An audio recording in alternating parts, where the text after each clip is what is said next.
નમસ્કાર દર્શક મિત્રો, મંતવ્ય ન્યૂઝ સાથે હું છું શિવાંગીની. સ્વાગત છે આપનું સીધો સંવાદમાં. દર્શક મિત્રો, વાત કરીશું ચોમાસાને લઈને.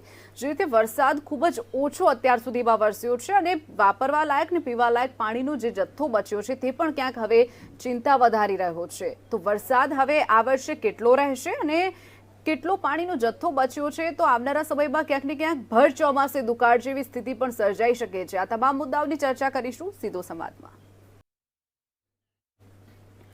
તો જો ખેંચાયું ચોમાસું તો આગળ પસ્તાવાનો વારો આવશે. આ તમામ મુદ્દાઓ પર જે આપણે ચર્ચા કરવી છે સીધો સંવાદમાં, ત્યારે આપણે ગેસ્ટ પેનલ પર એક નજર કરીએ. આપણી સાથે મનોરમાબેન મોહંતી જેઓ હવામાન વિભાગના ડાયરેક્ટર છે, શ્વેતલ શાહ જેઓ ક્લાઇમેટ ચેન્જના સિનિયર અધિકારી છે, રમેશભાઈ ભોરણિયા જેઓ કૃષિ નિષ્ણાત છે અને પ્રફુલભાઈ ત્રિવેદી મંતવ્ય ન્યૂઝના એસોસિએટ એડિટર છે. આપનું સ્વાગત છે મંતવ્ય ન્યૂઝમાં. શ્વેતલભાઈ, સૌથી પહેલા આપણે પૂછવા માંગીએ, જે રીતે વરસાદની અત્યારે આપણે વાત કરવા માટે એકઠા થયા છીએ, ત્યારે આ વર્ષનો વરસાદ અત્યાર સુધીમાં સૌથી ઓછો નોંધાયો છે અને કેટલાક વિસ્તારોમાં હજુ તો વરસાદનો એક છાંટો પણ નથી પડ્યો. લગભગ 11 એવા તાલુકાઓ છે જ્યાં વરસાદ નથી પડ્યો. શું કહેશો આપ અંગે? આપના માધ્યમે દર્શક મિત્રોને હું ચોક્કસ જણાવવા માંગીશ કે ગ્લોબલ ક્લાઇમેટ ચેન્જની અસરો છે એ દરેક જગ્યાએ વર્તાઈ રહી છે અને માત્ર એવું નથી કે ગુજરાતમાં વર્તાઈ રહી છે, પરંતુ એ વૈશ્વિક સમસ્યા છે. અને તાજેતરમાં જે આઈપીસીસીનો રિપોર્ટ આવ્યો તેમાં પણ એવું સ્પષ્ટપણે જણાવવામાં આવ્યું કે દરેક વિસ્તારોમાં, દરેક દેશોમાં, દરેક રાજ્યોમાં એ જે સિઝનલ વેરિએશન છે એ પણ સતત જોવામાં આવી રહ્યું છે. સિઝન્સ છે એ બધી પાછી ખેંચાઈ રહી છે, એટલે કે લેટ છે. અને આપણે જોઈએ તો શિયાળો, ઉનાળો, ચોમાસું જે આપણી નોર્મલ સિઝન છે એમાં પણ જોવામાં આવે છે કે જે રીતે દિવાળીમાં ઠંડક હોવી જોઈએ અથવા તો માર્ચ મહિનાની આસપાસ જે ગરમી શરૂ થતી હોય છે એમાં પણ હવે ડીલે જોવા મળે છે. આપણે જોઈએ છીએ કે એવી રીતે એગ્રીકલ્ચરના જે પાક છે એના ઉપર પણ એ જ ટાઈપની અસર જોવા મળે છે. કેરીનો પાક પણ છે તો એ જે સમયે આવી જવો જોઈએ માર્કેટમાં એનાથી થોડો ડીલે થઈ રહ્યો છે અને એ જ વસ્તુ ચોમાસામાં ખૂબ વ્યાપકપણે આ વર્ષે જોવા મળી છે. હાલ આપણે કહીએ જૂન મહિનાનો જે વરસાદના આંકડાઓ છે એ જે ધારણા છે એના કરતાં લગભગ 25% ઓછા છે. પણ એવું કહેવામાં આવી રહ્યું છે કે જુલાઈ અને ઓગસ્ટ મહિનાની અંદર એ રિકવર થશે, પરંતુ જે સમર સિઝન એટલે કે ગરમીના દિવસો જે લંબાઈ રહ્યા છે એને કારણે ચોક્કસપણે પાણીની અછત તો વર્તાઈ રહી જ છે. बिल्कुल. मनोरमा जी, आपके पास आना चाहूंगी. जिस तरह से बारिश अभी तक कम हुई है गुजरात में, तो अभी कौन सी सिस्टम सक्रिय हो रही है गुजरात में? फिलहाल गुजरात में अपसो ट्रफ एक्टिव है और सिस्टम है साउथ वेस्ट राजस्थान का ऊपर सर्कुलेशन है. हमारा गुजरात के लिए सीयर जोन भी डेवलप हुआ है. तो कुल मिला के ये सारे सिस्टम गुजरात को बारिश देते रहेंगे. मोस्टली स्कैटर्ड प्लेसेस में अगले 3 दिन के लिए बारिश रहेगा. 3 दिन के बाद रेनफॉल एक्टिविटी बढ़ने का संभावना है. डे 4, डे 5 यानी 30 जून 1 जुलाई को बारिश बढ़ेगा. जिसे अभी हो रहा है उससे कंपैरेटिवली बारिश रेनफॉल एक्टिविटी बढ़ने का संभावना है. બિલકુલ. પ્રફુલભાઈ, જે રીતે અત્યારની વરસાદની વાત કરીએ, ગુજરાતમાં લગભગ અત્યાર સુધીમાં 7% જેટલો જ વરસાદ નોંધાયો છે અને ખૂબ જ ઓછો વરસાદ, મોડી શરૂઆત કહી શકાય. તો શું કહેશો આપ આ અંગે? શિવાંગીની, શ્વેતલભાઈએ ક્લાઇમેટ ચેન્જને બહુ સારી વાતો કરી. એ ટેકનોલોજી ટર્મિનોલોજીમાં વાત કરી. આપણે થોડી લેમેનની ભાષામાં વાત કરીએ તો ચોમાસું છે આ વખતે થોડું ડીલે છે અને જે અત્યાર સુધીમાં જે વરસાદ વરસાવો જોઈએ એ એટલો વરસ્યો નથી, ઓછો વરસ્યો છે. એટલે લાંબે ગાળે પાણીની તંગી પડવાની સંભાવના પણ હોય છે. પરંતુ ક્લાઇમેટ ચેન્જના કારણે જે ઋતુચક્ર ડિસ્ટર્બ છે એને કારણે વરસાદ ક્યારે આવશે ને કેવો આવશે. ઘણી વખત તમે જુઓ કે રાજસ્થાનના અમુક વિસ્તાર છે કે જ્યાં વરસાદ પડતો જ નથી, ત્યાં ગયા વખતે એટલો બધો વરસાદ પડ્યો હતો અને એમને ત્યાં કોઈ ગટર કે નાલીની વ્યવસ્થા ઓછી હતી, એને કારણે ચારે બાજુ પાણી ભરાઈ ગયા હતા. એટલે અત્યારે જ્યાં પડે તે એકસાથે 12 ઇંચ પડી ગયો, 18 ઇંચ પડી ગયો, 20 ઇંચ પડી ગયો. ગઈકાલે તમે જુઓ કે જે સુરેન્દ્રનગરમાં જે ચક્રાવાક 2 વખત ઉપરાઉપરી આવ્યા અને ત્યાં ભય ફેલાયો.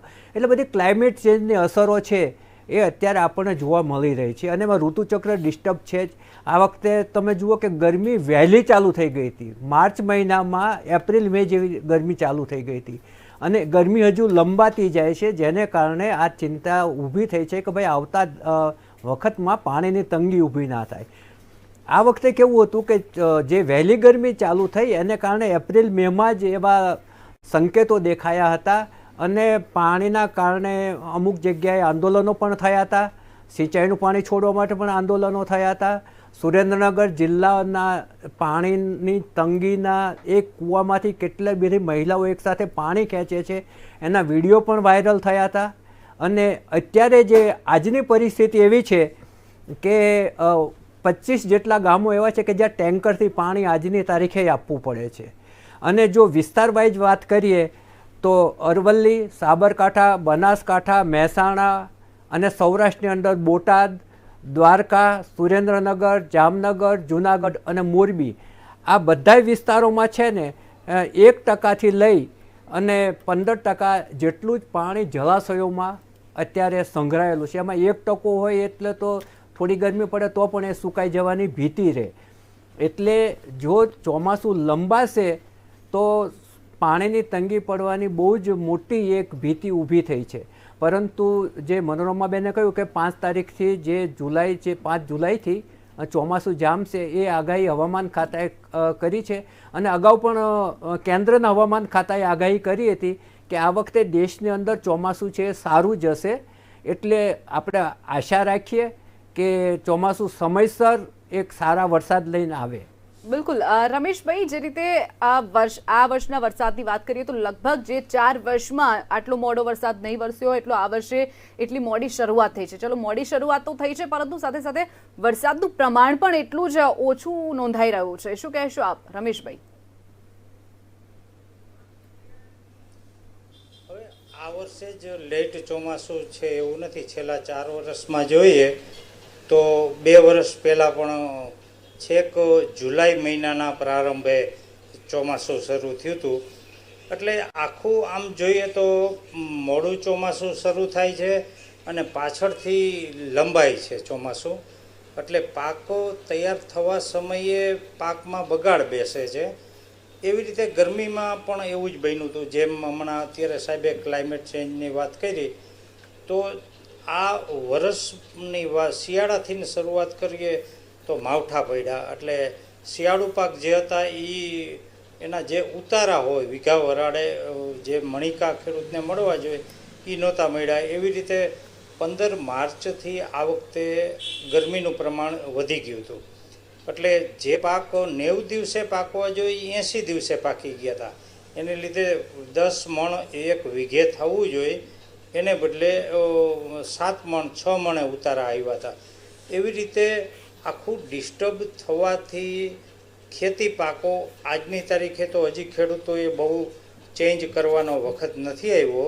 પણ બહુ ચોમાસું લેટ થાય તો ખેડૂતોએ ટૂંકા ગાળાના પાક મગ, અડદ, તલ, સોયાબીન આવા પાક વાવવા પડે. અને મગફળી અને કપાસ જેવા લાંબા સમયના જે પાક છે એમાં ચેન્જ લાવી અને એને ઓછા કરી અને ટૂંકા ગાળાના પાક તરફ વળવું પડે. એટલે આ આખી વરસાદની પેટર્ન સમજાય એવી નથી. આમ જોઈએ તો 12 તારીખ કે અથવા જૂનની 10 તારીખથી વરસાદ શરૂ થયો છે. પણ કેવો ખેડૂતની ભાષામાં કહીએ તો ઠેકડા ઠેકડ. 2 ગામમાં હોય, 6 ગામમાં ન હોય, વળી 4 ગામમાં હોય. અને અમુક વખતે તો એવું પણ બન્યું છે કે એક ગામની સીમમાં વરસાદ પૂરપાટ પાણી ગયા હોય અને એક એની આથમણી બાજુની સીમ હોય તો ત્યાં વરસાદમાં ખાલી પાંહ પલાર એટલે સામાન્ય ઝાપટું આવ્યું હોય. એટલે આખી વરસાદની પેટર્ન છે એ સમજવી અઘરી આપણા માટે થઈ પડી છે કે ખેડૂતે કયા પાક તરફ જવું એ પણ વિચારી નથી શકતો. આ સ્થિતિ આપણી આજે ઊભી થઈ છે વરસાદ લેટ પડવાના કારણે. बिल्कुल, बहुत साची बात है। मनोरमा जी, अभी तक की बारिश की बात करें तो 7% बारिश हुई है पूरे गुजरात में। तो इस साल पूरे साल में जो बारिश कितनी हो सकेगी, उतनी कितनी संभावनाएं हैं? इस टाइम 2022 में पूर्वानुमान किया गया है लॉन्ग रेंज फोरकास्ट में गुजरात में लगभग 13% एक्सेस रेन होने का संभावना है गुजरात रीजन में, जो कि नॉर्थ गुजरात, साउथ गुजरात और सेंट्रल गुजरात आता है, और सौराष्ट्र कच्छ में लगभग 18% ज्यादा बारिश होने का संभावना है। जितना बारिश हमारा होता है उससे ज्यादा 18% होने का संभावना है सौराष्ट्र एंड कच्छ में, लेकिन गुजरात रीजन में 13% एक्सेस होने का संभावना है। और अभी तक जो बारिश हुआ है गुजरात में जून महीना में, टोटल अभी तक पूरे Gujarat state as a whole 48% rain हुआ है, 48 mm रेन हुआ है मिलीमीटर, और डेफिशिएंट अभी भी है, 46% डेफिशिएंट में चल रहा है। लेकिन वो जून में जनरली गुजरात में ज्यादा बारिश होता नहीं है, तो जो डेफिशिएंट है वो मोस्टली कवर अप हो जाएगा जुलाई अगस्त में। બિલકુલ શ્વેતલભાઈ, જે રીતે અત્યારે આપણે વાત કરી રહ્યા છીએ ક્લાઇમેટ ચેન્જની અસર જે થઈ રહી છે તેની પાછળ કયા કયા કારણો જવાબદાર માનો છો? ગ્લોબલ ક્લાઇમેટ ચેન્જની જો આપણે વાત કરીએ તો બે પ્રકારની અસરો જોવા મળે છે. એક આપણે કહીએ છીએ કે સ્લો ઓનસેટ ઇવેન્ટ્સ, એટલે એ ધીમી ગતિએ સતત બની રહેલી પ્રક્રિયા છે. અને બીજું જોઈએ તો એ મેજર ઇવેન્ટ્સ છે કે જેમાં આપણે ડિઝાસ્ટર્સનો સમાવેશ કરી શકીએ. સ્લો ઓનસેટ ઇવેન્ટ્સના હું ઉદાહરણ આપું તો દરિયાની સપાટીમાં થઈ રહેલો વધારો, અથવા તો ગ્લેશિયર્સનું મેલ્ટિંગ, અથવા તો તાપમાનમાં ધીમી ગતિએ થઈ રહેલો સતત વધારો. તો આ એવી બધી ઘટનાઓ છે કે જે આપણને ઓવરનાઇટ ખબર નથી પડતી કે આ વસ્તુ બની રહી છે. પરંતુ આપણે જ્યારે 30 વર્ષનો ડેટા લઈએ અથવા 50 વર્ષનો ડેટા લઈએ અને પછી એનું જો આપણે ટ્રેન્ડ એનાલિસિસ કરીએ તો આપણને ચોક્કસ પ્રકારના ટ્રેન્ડ જોવા મળે છે. આ ટ્રેન્ડને જ આપણે ક્લાઇમેટ ચેન્જ કહીએ છીએ. બાકી આબોહવામાં જે નોર્મલ ફેરફાર છે એ તો ઘણી વખત સિઝનલ અને લોકલ ઇવેન્ટ્સ હોય છે, પરંતુ ગ્લોબલ લેવલે આ જે સ્લો ઓનસેટ ઇવેન્ટ્સ છે એ ખરેખર એક ચિંતાજનક વાત છે. અને એટલા માટે જ આપણા માનનીય પ્રધાનમંત્રીશ્રીએ આ વખતે ગ્લાસગો સમિટમાં પણ કહ્યું છે કે વિશ્વના બીજા દેશોના સામે ભારત જે છે એ વલ્નરેબલ છે, અને એટલે જ એ નક્કર પગલાઓ દ્વારા આપણે એમાં ટ્રાન્ઝિશન કરી રહ્યા છીએ. એની સામે જે ડિઝાસ્ટર્સની વાત છે તો એ પણ કુદરતી ડિઝાસ્ટર્સ છે જે આપણે રોકી નથી શકતા, પરંતુ ચોક્કસપણે આપણે એવા પગલાઓ અને એવા પ્રિપેર્ડનેસથી ચાલીએ કે જેને કારણે આપણે એની અસરો છે એ લોકો ઉપર ઓછી થાય તેવા નક્કર પગલાઓ આપણે લેતા હોઈએ છીએ. અને આપણે જાણીએ છીએ તેમ ગુજરાત ચોક્કસપણે એરિડ સેમી એરિડ રિજનમાં જ આવેલી જગ્યા છે કે જ્યાં જે વરસાદ છે એ બીજા રાજ્યોના તુલનામાં ઓછો જ છે. પરંતુ આપણી જે વોટર મેનેજમેન્ટની સિસ્ટમ છે, આપણી જે આખી પાણી બચાવવાની અને પાણીને 12 મહિના કઈ રીતે દરેક ગામ સુધી પહોંચે એ જે આપણી નીતિ છે આખી આપણે બહુ સારી રીતે પ્લાન આઉટ કરી છે. અને એટલા માટે કેનાલનું ઇન્ફ્રાસ્ટ્રક્ચર હોય કે ચેકડેમની વાત હોય કે પાણી સંગ્રહની રીતો હોય તો એ પરાપૂર્વથી આપણે કરતા આવ્યા છીએ. અને આપણે લોકોમાં એ જ અવેરનેસ વધારી રહ્યા છીએ કે આપણે ખેતરની અંદર પણ કઈ રીતે વધારે સારી રીતે પાણીનો સંગ્રહ કરી શકીએ કે જ્યારે એક્સેસ રેઇનફોલ થાય તો એને પણ આપણે હાર્વેસ્ટ કરીએ, અને ત્યારબાદ 12 મહિના એ પાણીનો સોલર પંપ વગેરેના માધ્યમથી કઈ રીતે ઉપયોગ કરીએ તો એક આખી સસ્ટેનેબલ સિસ્ટમ છે એને આપણે એની સાથે આપણે અનુકૂલન સાધવું એ હવેના સમયમાં ખૂબ જરૂરી બની રહ્યું છે જ્યારે क्लाइमेट चेंज ની અસરો વધી રહી છે ત્યારે. बिल्कुल मनोरमा जी, जिस तरह से बारिश लेट शुरू हुई है गुजरात में, तो उसके पीछे कौन कौन से रीजन मान रहे हैं आप?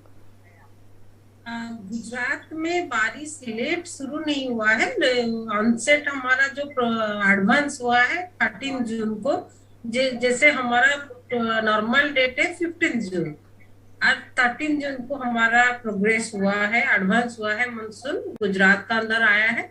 और मोस्टली अराउंड 20 जून से लेके 25 जून का अंदर अंदर अहमदाबाद तक पहुंचता है.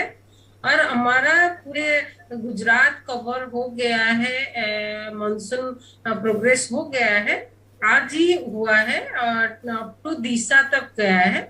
24 डिग्री लैटिट्यूड से लेके दिशा तक गया है, दिशा से रतलम जा रहा है. लेकिन most part of the Gujarat का कवर हो चुका है आज, और थोड़ा सा पार्ट बाकी है. अभी कंडीशंस फेवरेबल है, अगले 3-4 दिन का अंदर में रेस्ट पार्ट भी कवर अप हो जाएगा.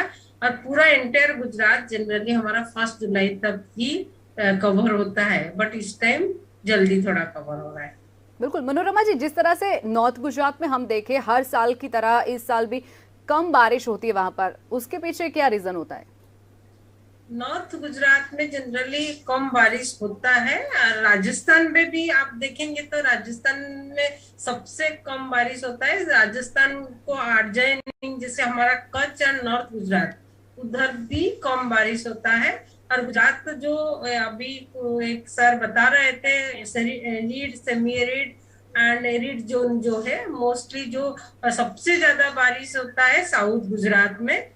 एंड क्लाइमेटोलॉजिकली भी साउथ गुजरात में ज्यादा बारिश होता है क्योंकि मॉनसून साउथ से प्रोग्रेस होके फर्स्ट साउथ गुजरात को टच करता है और mostly south Gujarat coast and Saurashtra coast वो हमारा अरबियन सी को लग के है। बस अरबियन सी में जितना सारे मॉइस्चर आता है वो मोस्टली बारिश हमारा coastal Saurashtra south Gujarat region even central part भी को भी बारिश देता है। वो मॉइस्चर आगे जाके नॉर्दर्न पार्ट को पहुंचते पहुंचते मॉइस्चर कम होता है, उसकी वजह से नॉर्दर्न पार्ट में कम बारिश होता है। और क्या है ना हमारा जो गुजरात को बारिश देता है सारे सिस्टम जो बनते हैं बे ऑफ बंगाल में बंगाल का खाड़ी में जो सिस्टम बनते हैं वो system Odisha Chhattisgarh MP move करके फाइनली हमारा गुजरात को आते हैं। और गुजरात को आते आते वो वीक हो जाते हैं लेकिन मॉइस्चर उनको अरबियन सी से मिलता है जिसकी वजह से वो सिस्टम एक्टिवेट होके पूरा गुजरात को बारिश देते हैं। लेकिन मॉइस्चर का जो फ्लो है मोस्टली नीचे से आता है अरबियन सी से आता है तो ज्यादातर बारिश हमारा नीचे वाला साउदर्न पार्ट में गुजरात का साउथ पार्ट में ज्यादातर बारिश हो जाता है। नॉर्थ पार्ट में जितना मॉइस्चर पहुंचता है उसमें से कम मॉइस्चर पहुंचता है comparatively south Gujarat and coastal Saurashtra, इसीलिए वहाँ कम बारिश होता है। જી જી બિલકુલ રમેશભાઈ, જે રીતે આપણે અત્યારે વરસાદને લઈને વાત કરી રહ્યા છે કે જે સમસ્યાઓ ઉદ્ભવી રહી છે કે આ વિસ્તારમાં એકદમ પૂર જેવી સ્થિતિ છે દક્ષિણ ગુજરાત અને સૌરાષ્ટ્રમાં, તો ઉત્તર ગુજરાતની આપણે વાત કરીએ તો ત્યાં હજુ છાંટો પણ વરસાદ નથી પડ્યો, એટલે આ જે સિસ્ટમ બની રહી છે તેના કારણે ખેડૂતોને કેટલું નુકસાન પડી રહ્યું છે? હવે ખેડૂતોની જો આપણે સીધી વાત કરી, તમે એક જ એરિયાની ઉત્તર ગુજરાતની તમે જે વાત કરી તો ગઈકાલે બપોર પછી 4 થી 5 વાગ્યા દરમિયાન અરવલ્લીના 20-25 ગામમાં વરસાદ થયો, એ પણ કેટલો 2 ઇંચથી પ્લસ માઇનસ, એટલે ત્યાંના ખેડૂતો આજની તારીખમાં વાવણી કરવા લાગ્યા. એને 4 દિવસ પહેલાં પણ એવો 1.5-2 ઇંચનો રાઉન્ડ આવી ગયો હતો, જ્યાં આવ્યો તો ત્યાં જ ફરીથી ગઈકાલે આવ્યો, એટલે એ લોકોને મગફળી અને સોયાબીનના વાવેતર કરવા માંડ્યા. એ વિસ્તારના ખેડૂતોને જેને કપાસનું વાવેતર કરવું હતું એ લોકોએ ડ્રીપ અથવા ધોરિયા પદ્ધતિનો ઉપયોગ કરી અને કપાસ વાવી દીધા હતા. મગફળી અને સોયાબીન વાવે છે. ઉત્તર ગુજરાતનો બીજો એરિયા, એની નજીકનો એરિયા પાટણ, તો પાટણમાં આજની તારીખે શંખેશ્વર, સમી, હારીજ આ બધાય તાલુકામાં વરસાદની કમી છે. ખેડૂતના ઘરમાં હજી બિયારણ પડ્યા છે. એ એરિયો જનરલી ત્યાં અડદ અને એરંડાનું વાવેતર થાય છે. એરંડા માટેનો સમય તો હજી 15 ઓગસ્ટની આગળ પાછળ તમે વાવેતર કરી શકો, પણ જો વરસાદ વાવણી લાયક થઈ જાય તો એરંડાનું અડદનું વાવેતર એ કરવા માટે તૈયાર છે, પણ ત્યાં વરસાદ નથી. એવી જ વાત અહીંયા સૌરાષ્ટ્ર તરફ આપણે આવીએ તો સૌરાષ્ટ્રનો જે સમુદ્ર કાંઠો છે એ સમુદ્ર કાંઠા ઉપર વાવણી જોગ 3-4 વખત 1 ઇંચ 2 ઇંચ એવા વરસાદ પડ્યા છે. જુનાગઢ જિલ્લાની વાત કરીએ તો મેંદરડા અને વિસાવદરમાં સારા એવા વરસાદ નોંધાયા છે. ખુદ જુનાગઢ તાલુકો ગણીએ તો એનું એક સરગવાળા ગામ છે. આજે 8 દિવસ પહેલાં ત્યાં 2-2.5 ઇંચે ખેડૂતે વાવણી કરી દીધી, મગફળી વાવી દીધી અને કપાસ વાવી દીધો, પણ એની માથે વાવણી માથે વરસાદ પડ્યો નથી. એવા આજે તાજા રિપોર્ટ ખેડૂતોએ આપ્યા કે વાવણી માથે 1-2 ઝાપટા પડી જાય ને તો એ અમારો પાક બચી જાય. હવે શું બનશે જો લાંબો સમય વાવણી માથે વરસાદના છાંટા, ઝાપટા અથવા ધીમી ધારનો વરસાદ ન પડે, એટલે એ બિયારણ ઉઈગાની સાથે પાક ફેલ જાય. એવી રીતે મગફળી થોડો ટાઈમ ખેંચી શકે, પણ કપાસને 10 દિવસ ઉઈગા પછી પાણી ન મળે તો કપાસિયાના ખેડૂતો એમ કહે કે ફટાકિયા થઈ ગયા, અને ફરીથી બિયારણ લઈને એને ખર્ચ કરી અને કપાસ વાવેતરની તૈયારી કરવી પડે. એટલે આ આખી સ્થિતિ ઊભી થઈ છે કે ભાઈ એક જ જિલ્લો તમે પકડો તો અડધા તાલુકામાં વરસાદ છે, અડધા તાલુકામાં વરસાદ નથી. ઉત્તર ગુજરાતમાં એ વાત, કચ્છમાં તો રાપર સિવાયના બીજા વિસ્તારોમાં હજી વાવણી જોગ વરસાદ થયો નથી. મધ્ય ગુજરાતમાં અમુક જગ્યાએ વરસાદ પડ્યો છે, બાકી તો બિયારણ રાખીને બેઠા છે કે ભાઈ આજ વરસાદ આવે. ખેડૂત માટે બે મહત્ત્વના પોઈન્ટ હોય છે. એક દેશી કેલેન્ડર મુજબ આપણે ભીમ અગિયારસ કહી, જેઠ મહિનામાં ભીમ અગિયારસ આવે, એ દરમિયાન સાર્વત્રિક વરસાદ હોય તો એ સારામાં સારું વરસ થાય એવી ખેડૂતોની માન્યતા છે. ભીમ અગિયારસે વરસાદ ન પડ્યો અને જેમ જેમ દિવસો લંબાતા જાય અને અષાઢી બીજ નજીક આવે એટલે ખેડૂતને પરસેવો એસીમાં બેઠો હોય તો એ પરસેવો છૂટવા માંડે એને, કારણ કે એટલો પાક એનો લેટ થાય. જેટલો પાક લેટ થાય વાવેતરમાં એટલી એને ઉત્પાદનમાં ઘટ પડે. એ એક સીધો નિયમ છે કે એના સમયથી થોડોક પાછળ વરસાદ અને વાવણી બને એટલે પાકમાં એ અસર તમને કોઈ પણ રીતે બતાવે. બિલકુલ પ્રફુલભાઈ, જે રીતે આપણે વરસાદની અત્યારે વાત કરી રહ્યા છીએ, એક તો મોડું શરૂ થયું છે અત્યાર સુધીમાં 7%, બીજી તરફ જળાશયોમાં હવે પાણી નથી બચ્યું અને ખેડૂતો પણ હવે ચિંતામાં મુકાયા છે, શું કહેશો આપ? રમેશભાઈ જે વાત કરી એ ખેડૂતોનું સહેજ પણ જો ઋતુચક્રનું ટાઈમ ટેબલ બદલાય તો એની ખેતી ઉપર, એના પાક ઉપર અસર થતી હોય છે. ઘણી વખત એવું હોય છે કે ચોમાસું શરૂઆતમાં એકદમ જામે, ખેડૂતને બહુ જ મોટી આશા બંધાય અને વાવણી કરીને બેસી જાય અને પછી જો એ 15 દિવસ કે 20 દિવસ એ ખેંચી કાઢે, વરસાદ ના આવે અને તાપ નીકળે તો એ જે વાવેલું છે એ બળી જાય છે અને ફરી ખેડૂતને ફરી વરસાદ આવે ત્યારે ફરી બિયારણ વાવવું પડે છે અને પછી જે મોડું જે વાવણી થાય છે એની પાછી અસર પાછોતરા વરસાદ ના આવે તો એના ઉપર થાય છે. એટલે જે આકાશ વર્તી ખેતી છે ને એને કારણે ખેડૂતોએ આકાશ સામે મીટ માંડીને જ બેસવું પડે છે કે ભાઈ વરસાદ ક્યારે આવશે અને ક્યારે મારો પાક બચી જશે. એટલે જે ખેતી ઉપર છે એ બહુ જ મોટી અસર થતી હોય છે. બીજો તમારો સવાલનો બીજો ભાગ હતો પાણીનો. શ્વેતલભાઈએ કહ્યું કે પાણીનું સંગ્રહનું મેનેજમેન્ટ આપણું સારું છે, પણ હું માનું છું ત્યાં સુધી આપણે આપણી નદીઓ નથી બચાવી શક્યા, આપણે આપણા તળાવો નથી બચાવી શક્યા. 22 થી 23 નદીઓ ગુજરાતની છે એ પ્રદૂષિત છે. સાબરમતી નદી પ્રદૂષિત છે ને એના માટે હાઈકોર્ટ દર 15 દિવસે એક વખત અમદાવાદ મ્યુનિસિપલ કોર્પોરેશન અને JPCBને જગાડે છે કે ભાઈ તમારું પાણી છે એ પ્રદૂષિત છે. તમારા જે તળાવો છે એ તળાવોને પણ આપણે જળાશયો તરીકે ચોખ્ખા નથી રહેવા દીધા. અમદાવાદમાં 155 જેટલા તળાવ છે, કાંકરિયાને બાદ કરો તો બધા સુકલ ભ્રંટ પડ્યા છે અને એની એ જે સૂકા તળાવો છે એની અંદર ગટરનું ગંદુ પાણી જાય છે, જેથી કાલે સવારે જો વરસાદ આવે એમાં થોડું ચોખ્ખું પાણી ભરાય તો પણ એનો કોઈ ઉપયોગ નથી થઈ શકતો, કેમ કે અંદર ગંદકી છે. એટલે આપણે પ્રદૂષણના કારણે આપણા જળાશયોને બગાડ્યા છે અને તળાવોની જે પેરીફરી છે એની આજુબાજુ બાંધકામો થઈ ગયા છે, એટલે કેચમેન્ટ એરિયા છે એ કટ થઈ ગયો છે, એટલે પાણી ચોખ્ખું આવતું જ નથી અને ચોખ્ખું પાણી નથી આવતું એટલે ખાલી પડેલા તળાવમાં લોકો ગંદુ પાણી છોડે છે. એટલે પાણીનું મેનેજમેન્ટ આપણું બહુ સારું છે એવું હું નથી માનતો.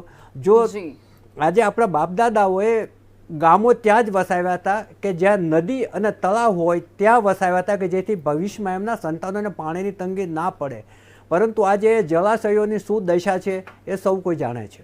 બિલકુલ શ્વેતલભાઈ, જે રીતે અત્યારે આપણે આગળ ઋતુચક્રની વાત કરી કે જે ડિસ્ટર્બ થઈ ગયું છે, જેમ કે ઉનાળો પણ મોડો શરૂ થાય છે, પાછળ સુધી ગરમી વર્તાય, ચોમાસું પણ એ જ રીતે પાછું ઠેલાય છે, એટલે આ તમામની પાછળ કારણો કયા જવાબદાર અને આપણે એની માટે શું કરી શકીએ તેને બચાવવા માટે? ગ્લોબલ ક્લાઇમેટ સાયકલની વાત કરીએ તો સૌથી મુખ્યત્વે જે હિસ્ટોરિકલ એમિશન્સ છે, એટલે કે આપણા જે વાતાવરણમાં ભળેલો અત્યાર સુધીનો જે કાર્બન ડાયોક્સાઇડ વાયુ છે એમાં બધા જ દેશો જવાબદાર છે અને ખાસ કરીને એવા દેશો જવાબદાર છે કે જેમને ઔદ્યોગિકરણ પહેલાં કર્યું છે. અને આજની તારીખે પણ આપણે જોઈએ તો હજી આપણું એમિશન છે એ પિકઆઉટ નથી થયું, એટલે કે વૈશ્વિક લેવલે આપણું જે CO2 નું પ્રમાણ છે એટમોસ્ફિયરની અંદર એ ગ્લોબલ લેવલે સતત વધી રહ્યું છે અને પેરિસ એગ્રીમેન્ટમાં અને ત્યાર પછીના દરેક ચર્ચા સત્રો જે યુનાઇટેડ નેશન્સના સંયુક્ત રાષ્ટ્ર સંઘના નેજા નીચે થાય છે એમાં વારંવાર દરેક દેશની સરકારોને આ બાબતે ચોક્કસ નક્કર પગલાઓ લેવા માટે જણાવવામાં આવી રહ્યું છે. અને આપણી જે એનર્જી સિસ્ટમ છે એ આખી ફોસિલ આધારિત છે, મતલબ કે ફોસિલ ફ્યુઅલ અશ્મિજન્ય ઈંધણના આધારે આખા વિશ્વની એનર્જી જે છે અત્યારે ચાલી રહી છે. પણ હવે એનું આપણે ટ્રાન્ઝિશન કરી રહ્યા છીએ પુનઃપ્રાપ્ય ઉર્જા તરફ, અને ભારત દેશ એમાં નક્કર ગતિએ પ્રગતિ કરી રહ્યું છે. એની સામે આપણી એનર્જી ડિમાન્ડ પણ વધી રહી છે, કેમ કે આપણો દેશ જે છે એ ડેવલપિંગ કન્ટ્રી છે. અભાવે આપને અટકાવવા માંગીશ. मनोरमा जी, छिल्लो प्रश्न आपने कि जिस रीते जिस तरह से बारिश अभी तक हुई है, तो आने वाले दिनों में बारिश कैसी रहेगी गुजरात में? मोस्टली आने वाले दिनों में बारिश अच्छा रहेगा, क्योंकि बारिश प्रेडिक्शन किया गया है मोस्टली अबव नॉर्मल रहेगा, तो हम भी उम्मीद करते हैं कि बारिश अच्छा रहेगा. ચોક્કસથી મનોરમાજી, શ્વેતલભાઈ, રમેશભાઈ અને પ્રફુલભાઈ આપ અમારી સાથે ચર્ચામાં જોડાયા તે બદલ આપનો આભાર. તો દર્શક મિત્રો, જે રીતે આપણે વરસાદની વાત કરી કે ચોમાસું પાછું ઠેલાયું છે, અત્યાર સુધીમાં 7% જ વરસાદ થયો છે અને 4 વર્ષનું સૌથી ઓછામાં પાછું ઠેલાયેલું ચોમાસું આ વર્ષે જોવા મળી રહ્યું છે. એટલે ખેડૂતો સૌથી વધારે મુશ્કેલીમાં મુકાયા છે. બીજી તરફ ક્લાઇમેટ ચેન્જની જે આપણે વાત કરી, ત્યારે હવે આવનારું ચોમાસું સારું રહેશે તેવી આપણે સૌ આશા સેવી રહ્યા છીએ. તો આ સાથે જ સીધો સંવાદમાં અત્યારે બસ આટલું જ. રજા આપશો. નમસ્કાર.